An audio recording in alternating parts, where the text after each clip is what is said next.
Hi friend, welcome to my channel English education 10 में सबसे पहले मैं उन दोस्तों को धन्यवाद देना चाहूँगा जिन्होंने मुझे अच्छे लाइक किया, कमेंट दिए और चैनल को सब्सक्राइब किया। यदि आप कक्षा 9, 10, 11, 12 के स्टूडेंट हैं तो आपके लिए ये वीडियो बहुत ही लाभदायक है, जिसमें जो है चैप्टर में पार्ट ऑफ सेंटेंस को पढ़ाया गया है और इसमें जो है उसी के पार्ट सब्जेक्ट और प्रेडिकेट को अच्छी तरीके से समझाया गया है और उसमें दिए गए जो मेन क्वालिफायर, डिटरमाइनर और मेन वर्ब और प्रेडिकेट के भाग verb, object, indirect object, direct object और कंप्लीमेंट को पूरी तरीके से समझाया गया है। यदि आप ये वीडियो एक बार देख लेते हैं और अंत में जो है आपको एक ऐसी ट्रिक देंगे जिसमें कि आपको पूरा जो है ये चैप्टर एक बार में ही समझ में आ जाएगा। यदि चैप्टर समझ में आ जाए तो लाइक कर जरूर अवश्य करें और चैनल को सब्सक्राइब करें और प्रेडिकेट अच्छी तरीके से समझ आ जाएगा। और यही जो है सेंटेंस के दो मुख्य भाग होते हैं, जिनमें एक है सब्जेक्ट जिसको कर्ता बोलते हैं, दूसरा है प्रेडिकेट जिसको विधेय बोलते हैं। और सब्जेक्ट जिसके बारे में कुछ बताया जाए, जिसके बारे में कोई सूचना दी जाए, जिसके बारे में जो बात की जाती है उसको जो है हम कर्ता या अंग्रेजी में सब्जेक्ट कहते हैं। और अब ये देखिए, ये नंबर 2 है प्रेडिकेट, विधेय जिसको हिंदी में बोलते हैं विधेय। जो सब्जेक्ट के बारे में जो कुछ बताया जाता है, सब्जेक्ट के बारे में जो कुछ बताया जाता है उसको जो है विधेय या प्रेडिकेट कहते हैं। इसके एग्जाम्पल में farmer will plough the field, यानी कि किसान खेत जोतेगा। इसमें जो है क्या सब्जेक्ट है, क्या प्रेडिकेट है। और जो बंदा नया इसमें देख रहा होगा उसको ये ऐसा लग रहा होगा कि पूरी अंग्रेजी लिखी हुई है, ये मुझको समझ नहीं आ रहा है। यदि आप ध्यान से इसको देखेंगे, यदि आप वीडियो स्किप नहीं करेंगे तो आपको पक्का है कि ये आपको अच्छी तरीके से समझ आ जाएगा। और इसके बाद जो है और अच्छे वीडियो आपके आते रहेंगे। यदि हमारा वीडियो थोड़ा भी पसंद आए तो लाइक करें और हमारे चैनल को सब्सक्राइब करें और हमारा सपोर्ट करें। तो अब इनके एग्जाम्पल देखते हैं। प्रेडिकेट विधेय, farmer will plough the field. इसमें जो है फार्मर के बारे में चर्चा की जा रही है कि वह खेत जोतेगा, वह खेत जोतेगा, यानी कि ये बिल से लेकर और पूरा पार्ट ये जो है विधेय या प्रेडिकेट कहलाता। इसी प्रकार सब्जेक्ट जो सहायक क्रिया और अन्य ऑब्जेक्ट लगे हुए हैं उनके पहले का जो पार्ट है वाइज, ये जो है सब्जेक्ट कहलाता है। अब जब तक हम एग्जाम्पल या एक्सरसाइज नहीं कर लेंगे तब तक हमें ये अच्छी तरीके से समझ नहीं आएगा। इसलिए मैंने आपको जो है आपके लिए जो है एग्जाम्पल जो है तैयार कर लिए हैं। इनको जरा आइए समझते हैं।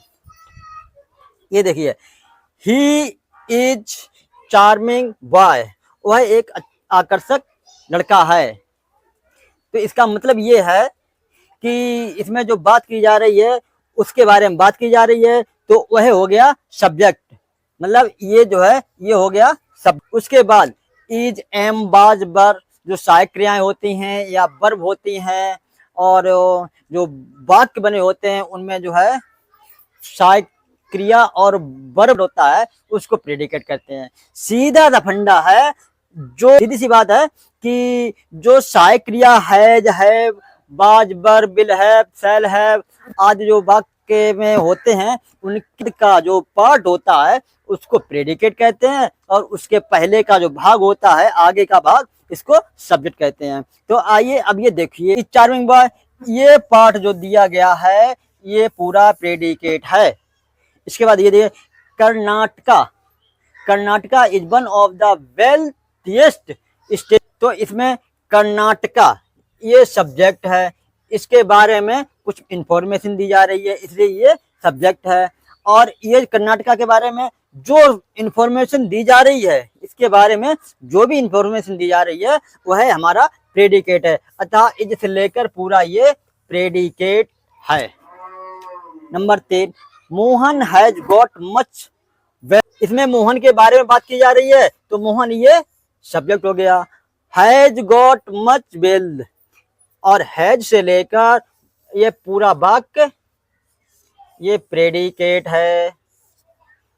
अब आइए चौथे नंबर पे, ए स्मार्ट बॉय स्टेप। काफी बच्चे ये सोच रहे होंगे दो शब्दों के बाद जो है प्रेडिकेट शुरू हो जाता है। ऐसा नहीं है, कभी कभी सब्जेक्ट 3 या 4 वर्ड का भी हो सकता है, जैसे कि इस एग्जाम्पल में दिया गया है। ए स्मार्ट स्टेप मतलब एक जो है कदम, जो है अच्छा कदम। ए स्मार्ट स्टेप ये पूरा ही यहाँ से लेकर यहाँ तक ये जो है पूरा सब्जेक्ट है। इसके बाद बिल, अब ये बिल से जो आगे बात शुरू होगा वो पूरा प्रेडिकेट होगा। ये देखिए ये हमारा प्रेडिकेट है। अब आइए example number 5, Sohan is crying on the roof. इसमें सोहन के बारे में बात की जा रही है, तो सोहन हमारा क्या है, सब्जेक्ट है, तो ये सोहन हमारा सब्जेक्ट है। और is crying on the roof, Sohan के बारे में ये बात जो की जा रही है, इसका मतलब ये जो है प्रेडिकेट है। अब आइए example number 6, a black old cow, एक काली बूढ़ी गाय, is going to the forest, जंगल को जा रही है या जंगल जा रही है। अब आप देख रहे होंगे 1 2 3 4, ये 4 पॉइंट का सब्जेक्ट लगा हुआ है, यानी कि इस बूढ़ी काली गाय के बारे में चर्चा की जा रही है, अतः ये जो है सब्जेक्ट है।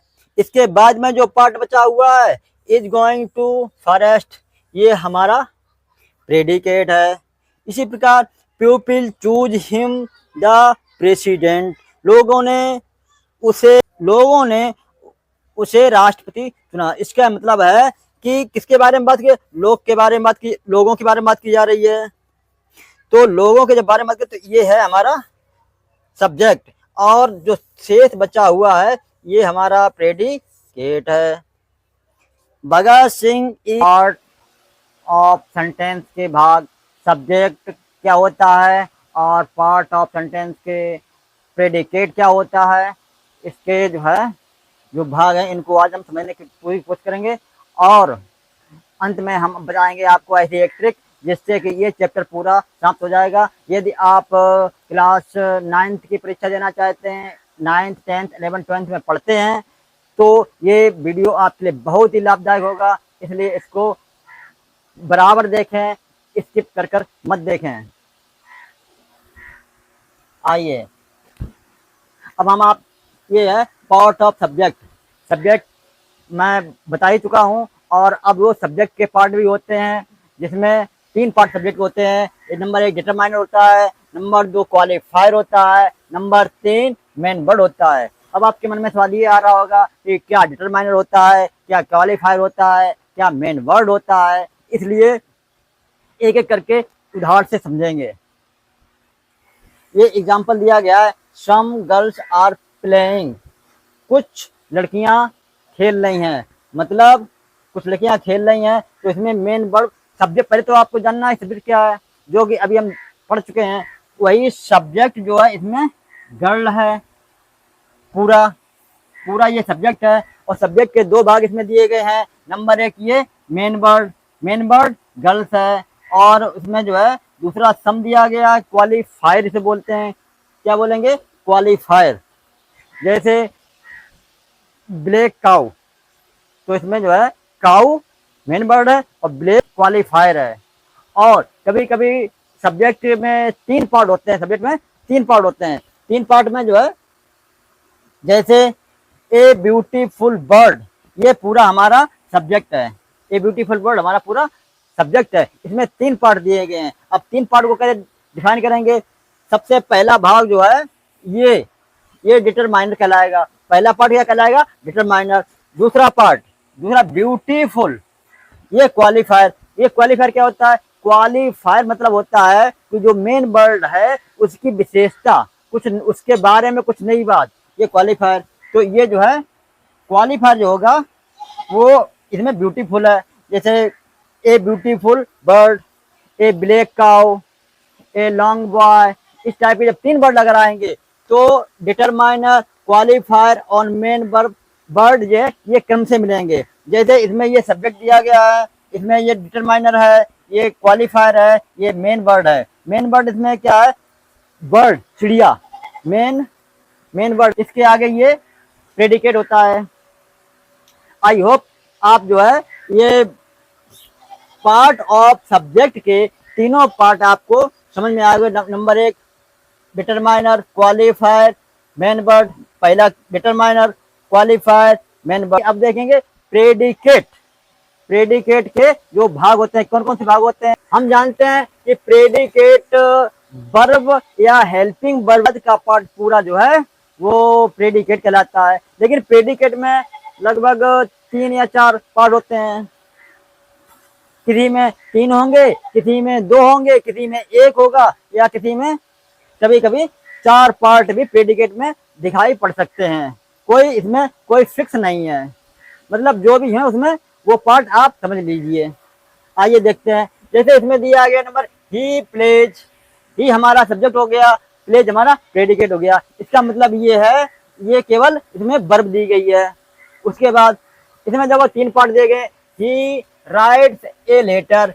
सबसे पहले सब्जेक्ट दिया गया है, ये प्रेडिकेट है और पूरा यहाँ से प्रेडिकेट है। अब प्रेडिकेट के 2 भाग, सब्जेक्ट से हमें मतलब नहीं है तो हमें प्रेडिकेट पढ़ना है। प्रेडिकेट के भाग, राइट्स ए लेटर, इसमें ये हो गया है ऑब्जेक्ट, और राइट्स हमारा हो गया है वर्ब, जो क्रिया से बोलते हैं हिंदी में, ये ऑब्जेक्ट, ये ऑब्जेक्ट हो गया है।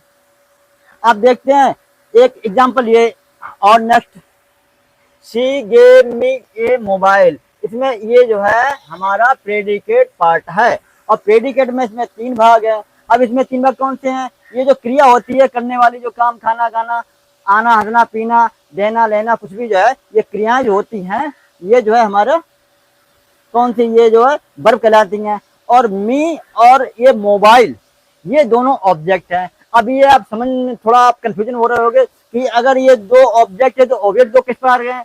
ऑब्जेक्ट 2 जो है वो एक डायरेक्ट ऑब्जेक्ट होता है और एक इनडायरेक्ट ऑब्जेक्ट होता है। इसको अभी आगे डिस्कस करेंगे कि डायरेक्ट ऑब्जेक्ट आप कैसे पहचानेंगे और इनडायरेक्ट ऑब्जेक्ट आप कैसे पहचानेंगे।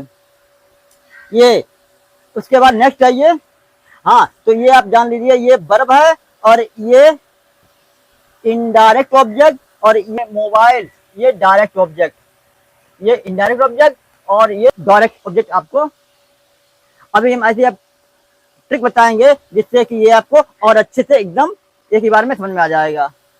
हाँ, next, we called him mister Rude. हमने उसे मिस्टर रूड पुकारा। इसमें जो है, इसमें ऑब्जेक्ट ये रूप नहीं है, इसमें ये कॉम्प्लीमेंट है। अब कॉम्प्लीमेंट क्या है? ये पूरा जो है यहाँ से यहाँ तक प्रेडिकेट है। इसमें ये मेन वर्ब बोली जाएगी। क्या बोली जाएगी? Main verb, main verb. ये इनडायरेक्ट, इनडायरेक्ट ऑब्जेक्ट, और ये बचा हुआ ये कोई ऑब्जेक्ट नहीं है, इसको बोलेंगे कॉम्प्लीमेंट।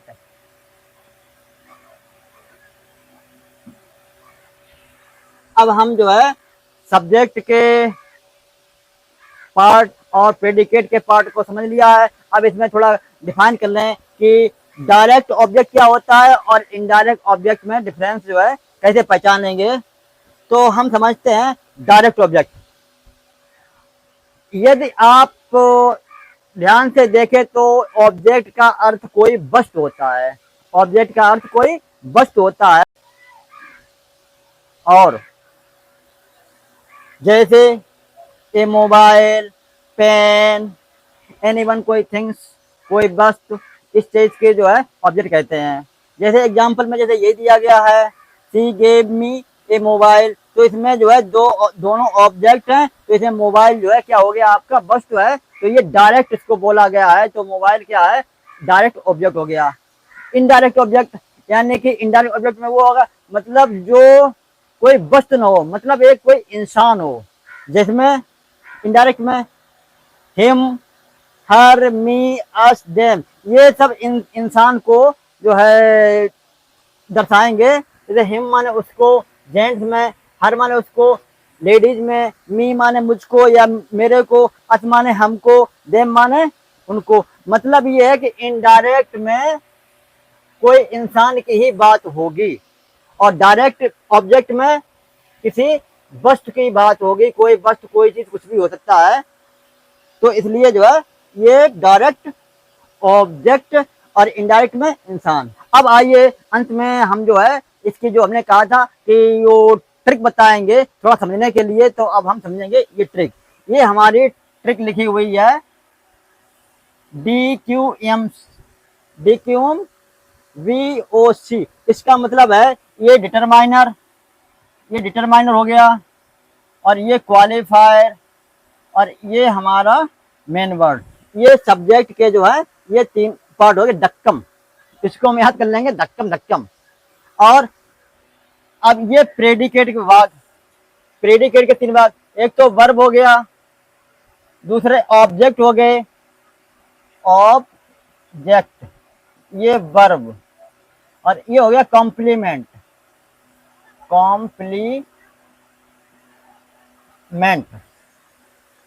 अब आप सोच रहे होंगे ऑब्जेक्ट 2 प्रकार के होते हैं, तो इसी में 2 प्रकार के इसको ऑब्जेक्ट को 2 भाग कर दिए, एक डायरेक्ट और एक इनडायरेक्ट। IND और डायरेक्ट। डायरेक्ट वो होगा जो वस्तु वगैरह होंगी, और इनडायरेक्ट इंसान होगा।